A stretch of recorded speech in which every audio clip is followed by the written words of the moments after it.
భారతదేశంలో ఉన్న 140 కోట్ల ప్రజల్లో ఒకే ఒక్కడు తన ప్రత్యేకతను చాటుకున్నాడు. దేశంలో ఎవ్వరికీ సాధ్యం కాని దాన్ని చేసి చూపించాడు. మధ్యతరగతి కుటుంబం నుంచి దేశంలోనే ఖరీదైన వ్యక్తుల్లో ఒకడిగా నిలిచాడు. అతను ఎవరో కాదు, అమలాపురం అల్లుడు, ప్రముఖ పారిశ్రామికవేత్త ఆదిత్యారాం.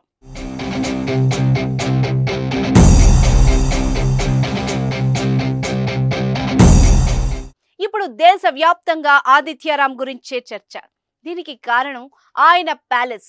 చెన్నై ఈసీఆర్ రోడ్డులో నిర్మించిన ఆదిత్యారాం ప్యాలెస్ దేశంతో పాటు ప్రపంచం దృష్టిని ఆకర్షిస్తోంది. ప్రస్తుతం అయోధ్యలో రామ మందిరంపై ఎలాంటి చర్చ జరుగుతుందో ఆదిత్యారాం ప్యాలెస్ పై కూడా అంతే చర్చ జరుగుతోంది. కొన్ని రోజులుగా నేషనల్ వైడ్ గా ట్రెండింగ్ లో నిలిచిన ఈ ఇంద్రభవనం ఇప్పుడు మరోసారి వార్తల్లోకి ఎక్కింది. ఆదిత్యారాం ప్యాలెస్ లో రిపబ్లిక్ వేడుకలు ఒకరోజు ముందే మొదలయ్యాయి. గణతంత్ర దినోత్సవాన్ని పురస్కరించుకొని ఆదిత్యారాం ప్యాలెస్ వెలుగు జిలుగుల్లో మెరిసిపోతోంది. మువ్వన్నెల జెండా రంగులు వచ్చేలా లైటింగ్స్ తో సర్వాంగ సుందరంగా ముస్తాబైంది. అద్భుతమైన లైటింగ్ తో కనిపించే ఈ భవనం దేదీప్యమానంగా వెలిగిపోతోంది. దీనికి సంబంధించిన ఫోటోలు, వీడియోలు సోషల్ మీడియాలో వైరల్ అవుతున్నాయి. దీంతో మరొకసారి ఆదిత్యారాం ఎవరు, ఆయన ప్యాలెస్ విశేషాలేంటో అన్న ఆసక్తి నెలకొంది.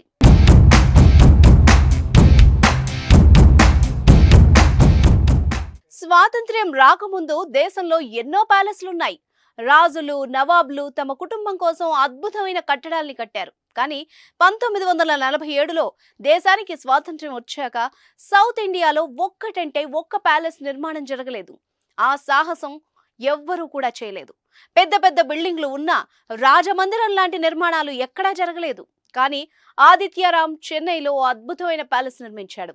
అత్యాధునిక సౌకర్యాలతో, అంతర్జాతీయ ప్రమాణాలతో ఏకంగా ఒక ఇంద్ర భవనాన్ని నిర్మించి తాను అమితంగా ప్రేమించే కుటుంబానికి బహూకరించాడు. 8 ఎకరాల విస్తీర్ణంలో నిర్మించిన ఈ భవనంలోకి ఒక్కసారైనా వెళితే జన్మ ధన్యమైనట్టే. ఆ కట్టడాన్ని చూస్తే నేలపైన స్వర్గాన్ని నిర్మించారా అనిపించక మానదు. సకల సౌకర్యాలు మరెక్కడా కనిపించని డిజైన్లతో అత్యద్భుతంగా తీర్చిదిద్దారు. లోపలికి వెళ్ళగానే ఆ గోడల్ని ఒక్కసారి ముట్టుకుంటే చాలు అనిపిస్తుంది. ప్యాలెస్ మాత్రమే కాదు, తనకు నచ్చిన ప్రతి కారు ఆదిత్యారాం ఇంటి ముందు కనిపిస్తుంది. సామాన్య ప్రజలతో పాటు సినీ, రాజకీయ, వ్యాపార ప్రముఖులు సైతం తలలు తిప్పి మరీ ఆదిత్యారాం ప్యాలెస్ ను ఆసక్తిగా తిలకిస్తూ పోవడం ఇప్పుడు టాక్ ఆఫ్ ది కంట్రీ అయింది.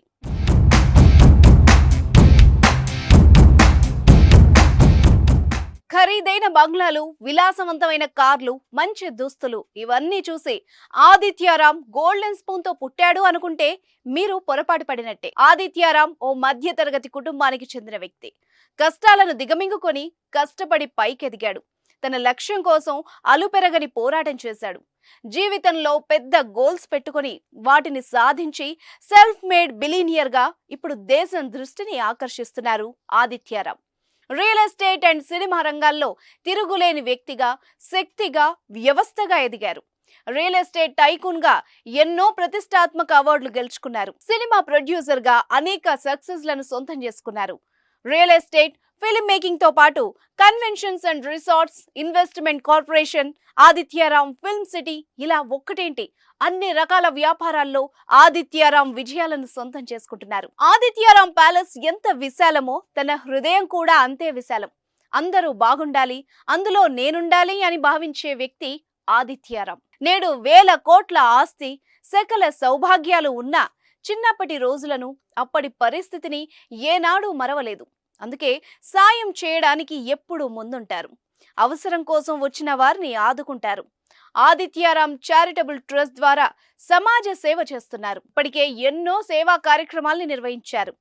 సంక్రాంతి సందర్భంగా వేలాది మంది ప్రజలకు సాయం అందించాడు. తన ప్యాలెస్ కు పిలిచి కానుకలు బహూకరించారు.